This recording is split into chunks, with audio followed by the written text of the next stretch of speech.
Welcome to the Unpacking It podcast with Bryce Johnson. It's a show that unpacks sports, faith, and life with intriguing guests from the sports and entertainment world.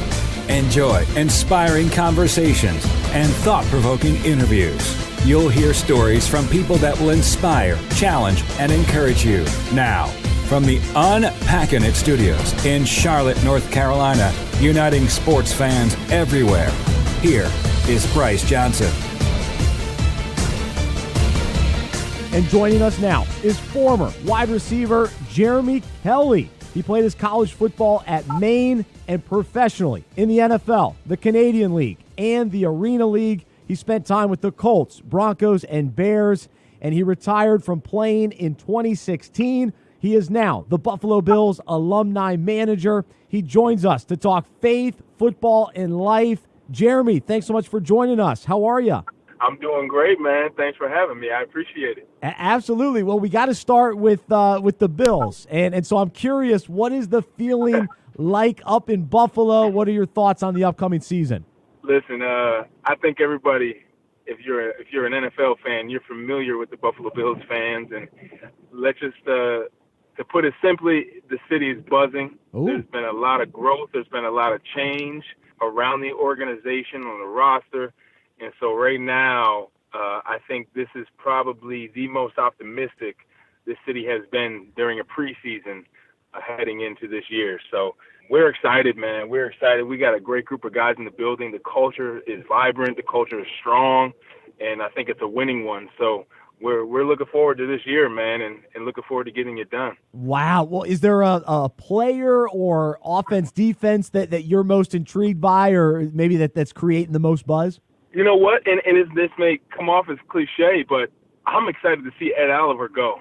I mean, that cat is, he's built like a fire hydrant, and he's tough, man. He his size is really unassuming, but he had a heck of a preseason from what I have been told. And anytime you get a guy like that comes in with the attitude that he has, he's kind of a what you see is what you get. As you said, I'm the alumni manager, and I had the pleasure of introducing all-pro linebacker Darryl Talley to Ed. And after Darryl's first encounter, he walked away and said, "Yeah, I like that kid." So I take his word over a lot of people.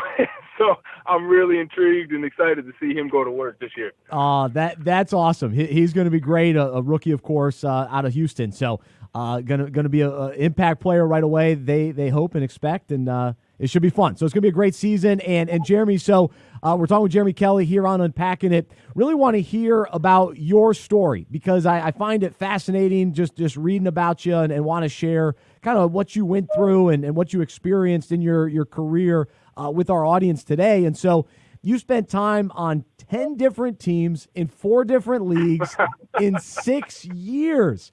So first off, what was your favorite stop along the way, and what was the toughest spot or toughest stop along the way? Tell you what, man, I always enjoy sharing my story, man.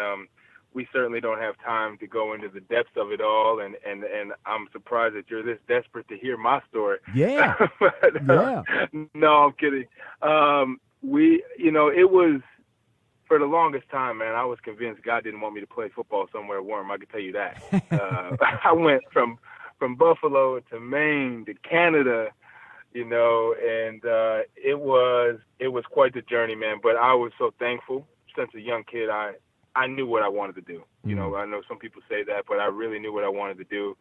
And I was fortunate enough to get that opportunity with a lot of hard work and sacrifice and all the things that not everybody is willing to give up. I put forth, but my favorite spot, if I had to chalk it up in one place, I really enjoyed Indianapolis with the Colts organization. It's top-notch, first-class place to be. I mean, it's the Midwest, right? Everybody's friendly out there, so it makes it easy for you. But that's not to take anything away from other organizations. Every stop that I made, I had a tremendous time. I thoroughly enjoyed the Canadian Football League, with that being my first experience, man. Really, really enjoyed my time there. For me, it was convenient. I played for the Hamilton Tiger Cats, which is located 1 hour from my home here in Buffalo, New York. So I could come back and forth as I wanted to. It was really easy for me to make that commute.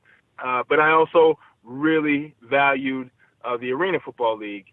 And you know what? I can say this too. Salt Lake City, I played for the Utah Blaze, and Salt Lake City was probably one of my favorite experiences as well. I had never been out west. I think when the football ops director picked me up from the airport, I can't even remember our conversation because my head was outside looking at the mountains.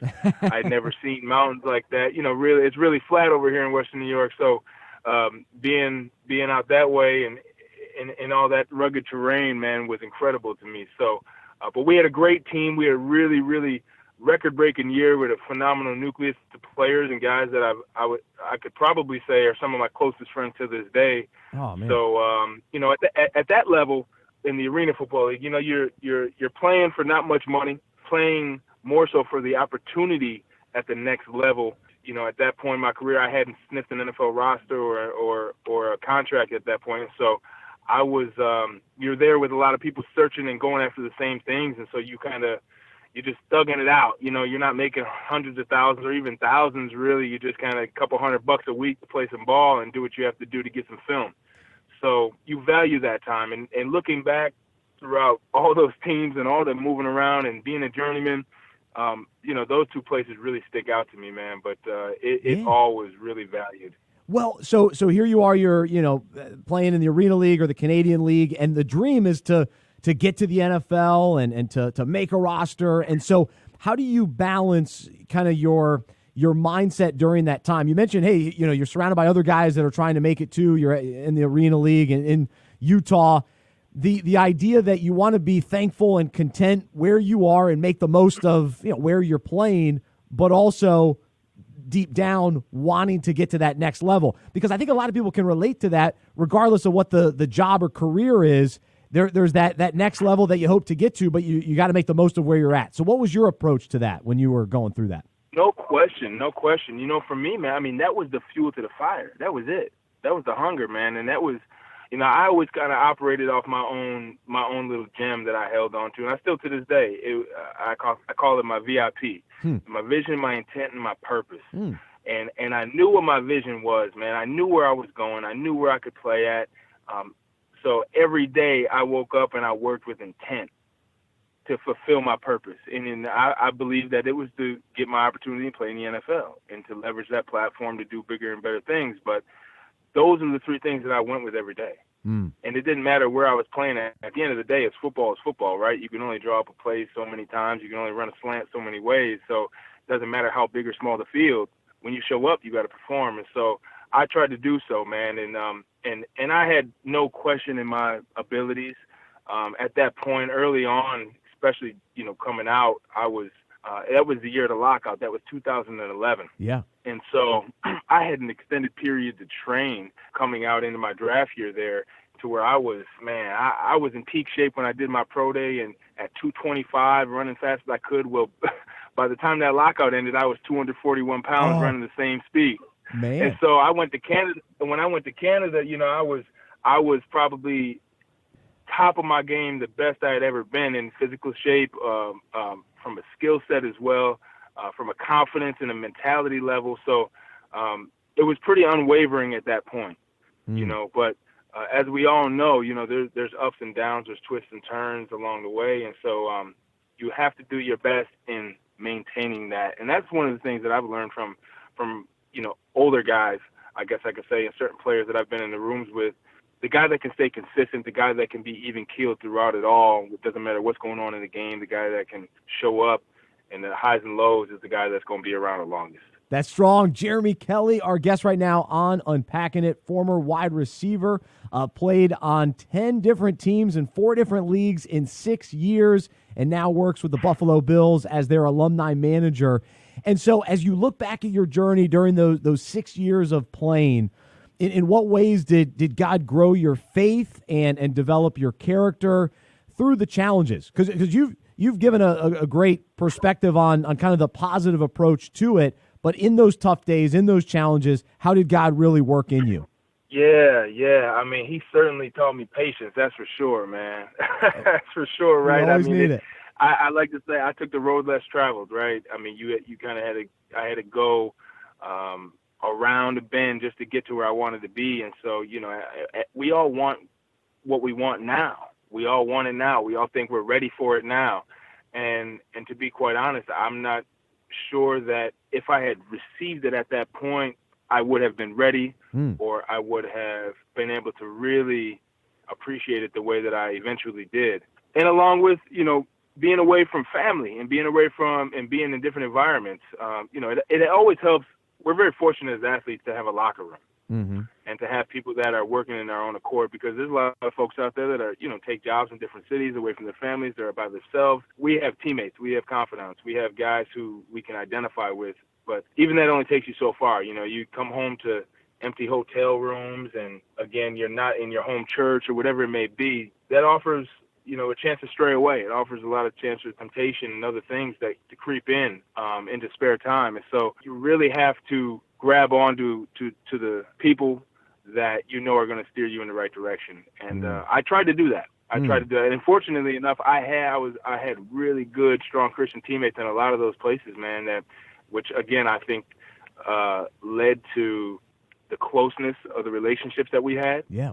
And again, we were all going through the same thing. So we understood what was going on, but that was the key, trying to find, I guess, that fellowship, and then trying to hold on to that and go to church together, whether it be Bible studies on day after game, whether it be the morning of the game, prayer meetings before the game. All those things were huge when you're bouncing around like I was.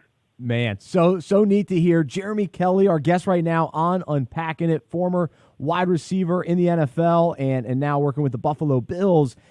As you look back again at those 6 years, how do you feel that experience prepared you for what you're doing now, for you to become involved with the alumni and be a part of an organization like the Buffalo Bills?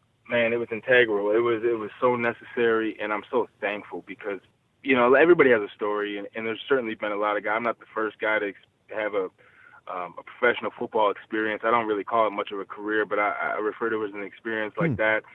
I won't be the last one, but I was able to experience a lot of transitions and able to experience a lot of things that allow me to pay it forward to those that are to come, and to allow me to operate in the space that I'm in now, which is alumni and overseeing what we call our Legends engagement here at the Buffalo Bills. And so essentially the way I look at it is former player engagement. Every NFL team has what they call a director of player engagement, who handles the 53 that are on the roster, right? Managing those employees, managing those players, managing their personalities, and anything that they need to succeed on the field.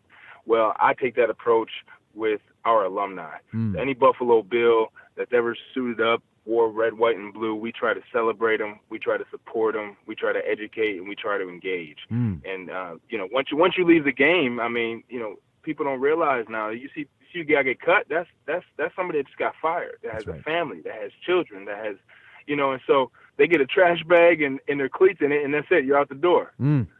So now we try to offboard.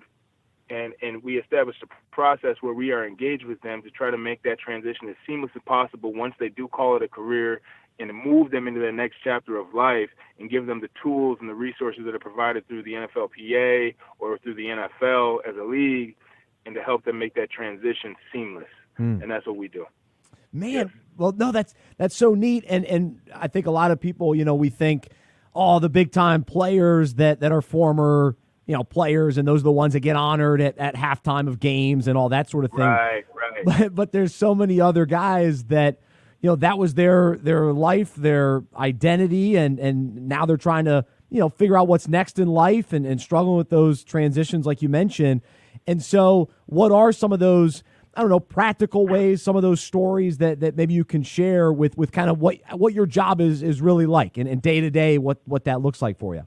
Yeah, I think you said it great right there when you used the word identity, right? So many guys, we are, I use the acronym RISE. We're recruited, we're insulated, we're supported, and we're empowered in this sports realm of what we do. And for a lot of guys that play at this level, which is less than 1%, it's less than 27,000 to ever suit up and play in the National Football League. Wow. Think about that, right? And so when you have that group of guys, and majority of them guys have probably been, with the exception to somebody like me, I kind of worked my way into that category, I really had to put in some time. I wasn't always the most talented, but I was certainly one of the hardest workers in the room. But most of these guys that get to that level are uber talented and have an ability that they are favored their entire life, and they are coddled and they're led and taken care of. And so you get to a point now where you might have a 22-year-old rookie that comes into the NFL that may have never flown on a plane by himself because he's always been on a chartered flight with a team or been with somebody on a recruiting trip or whatever it may be. People don't realize those things. Yeah. As an identity, as it pertains to the man and his mentality, and now when he steps outside the game and he's got to book his own doctor's appointments or whatever it may be and other things that come along with regular life, he doesn't necessarily have the know-how. Now, that's not everybody. Those are extreme examples, but those are examples that are very, very real. And so we do everything from offer continuing education programs to dire need circumstances, guys that get into whether it be a financial struggle or whatever it may be. And those are far and few between. I can tell you the truth, man, Bryce. There are more guys doing great and successful things in business and charities, foundations out there than the few cases that we see come across the ESPN ticker every year. And we try to highlight those things. And we want to change that narrative because it really is a disservice to our players. Our guys they're making impacts out there. But, the media outlets and whatnot, they like the juicy stuff, man. And so we do our absolute most to celebrate these guys and to highlight their efforts and the things that they do as former NFL players because they deserve it. One, they have tremendous platforms to make tremendous impact and influence. And so that's the type of news that we need to be seeing, not the foolishness that, one knucklehead, decides to make a few bad decisions and people categorize an entire league. That's right. Well, and especially with Buffalo, man, when I think back to all those great teams and all the great players that have been up there and just the tradition, it's neat. And so for you to be a part of that and to find this spot and to be involved with all those guys is really neat to hear. Jeremy Kelley, our guest right now on Unpacking It, former wide receiver and now a Buffalo Bills alumni manager. And I want to go back just a little bit because toward the end of your playing career, you had a decision to make. Okay, am I going to stop and kind of give up the dream? And at one point you were battling a tough disease that you had to overcome as well, and so you decided to retire, and then even had another chance to go back to play, but then you took this job with the Bills. So take us into that journey that you went through with that, because I find that pretty fascinating. Like the saying goes, you want to hear God laugh, tell him your plans, right? I mean, if you leave it up to me, man. I'm living on a big house in San Diego right now with palm trees, after an NFL career, and I'm good. But that ain't exactly how it went, right? But I'm so thankful because of the opportunity that I have now to serve. I mean, I get to serve guys that I make a joke about it. I take care of my childhood card collection. These guys that I grew up watching play, man, I now call friends. I love it. It's just a blessing. So as far as it came down to me coming into this opportunity, stepping into this role, man, it really was nothing but God, man. I was at a point in my career where I knew I had to kind of move away from the game. I had a couple medical episodes that took place that cost me a couple contracts in Denver and with some other workout opportunities, but ended up winning an arena championship 2015. Fast forward, got picked up by Chicago Bears, back and forth, getting cut, getting brought back for workouts, et cetera, et cetera. Decided to go back up north to Canada. Well, I couldn't shake this medical situation that was going on with me. Still trying to work that out, but the long and short of it, decided to move back to Buffalo and give it one last shot. I really just prayed and believed for my body to be healed and to go back at it. And I'll be honest, man, I responded, and God put his hand on me, and I was able to actually get back in shape and to train at the level I needed to, despite the medical circumstances I was. So much so that I received a call from the Buffalo Bills. I'm not sure if you're aware, but I'm actually from Buffalo. So I had always held it against the Bills because I'd never been brought in for a workout. Well, finally they called. But the funny part about the situation is, just prior to this phone call coming to me, I had received a job offer from the Buffalo Bills. The receiver coach was oblivious to that. Separately. So I got a job offer in the same week and an offer to come and work out for the team. And so I said, Coach, they just offered me a position that I interviewed for last week. He said, I did not know that. Long and short of it, he didn't even hesitate. He said, you're going to take that job. You'll work in this league a lot longer than you'll play.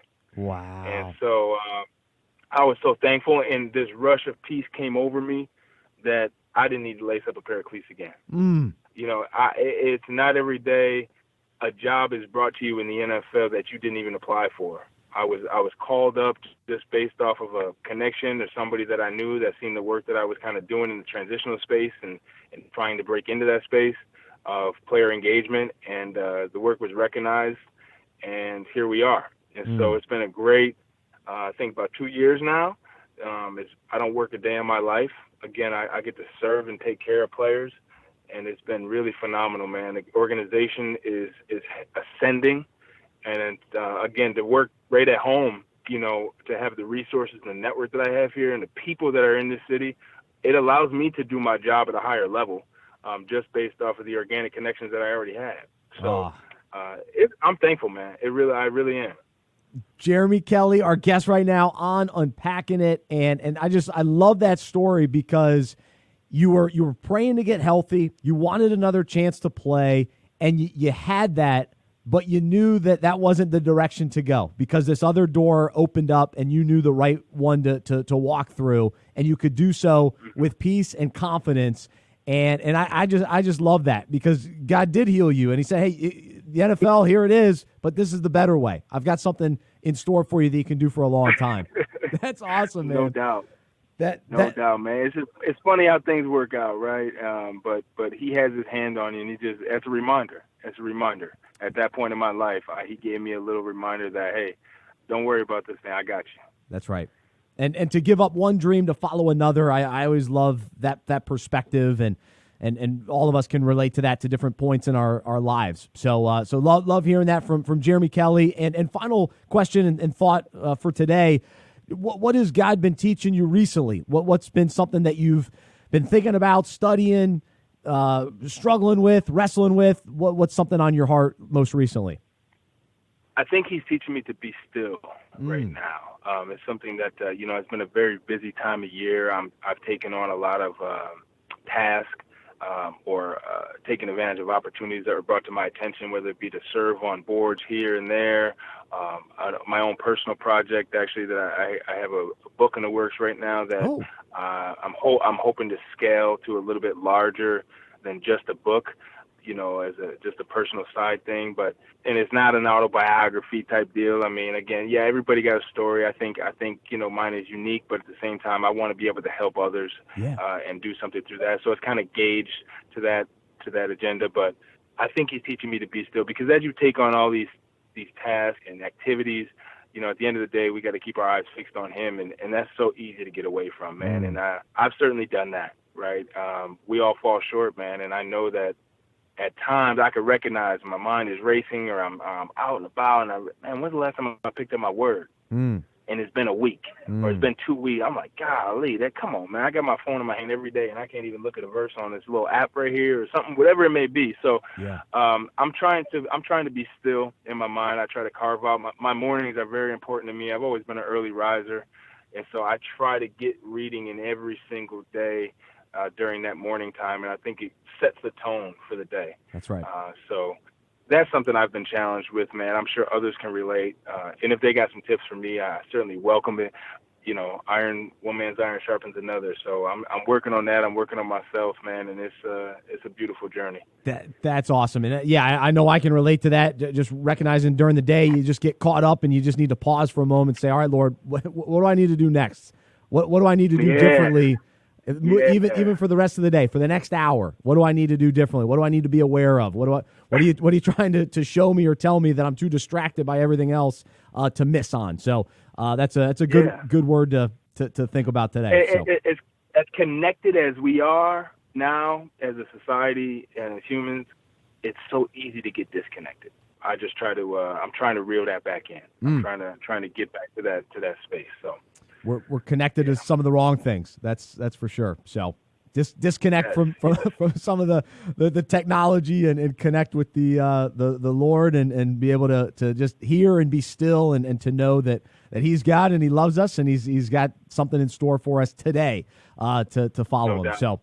So Jeremy, man, really appreciate you coming on to share your story, share your heart with us, and love what God has done and will continue to do in you moving forward. And good luck to the Bills this season and your role as an alumni manager. So keep enjoying it and stay in touch. It's a pleasure, my man. Thank you so much. All right. We appreciate it. There's Jeremy Kelley joining us here on Unpacking It.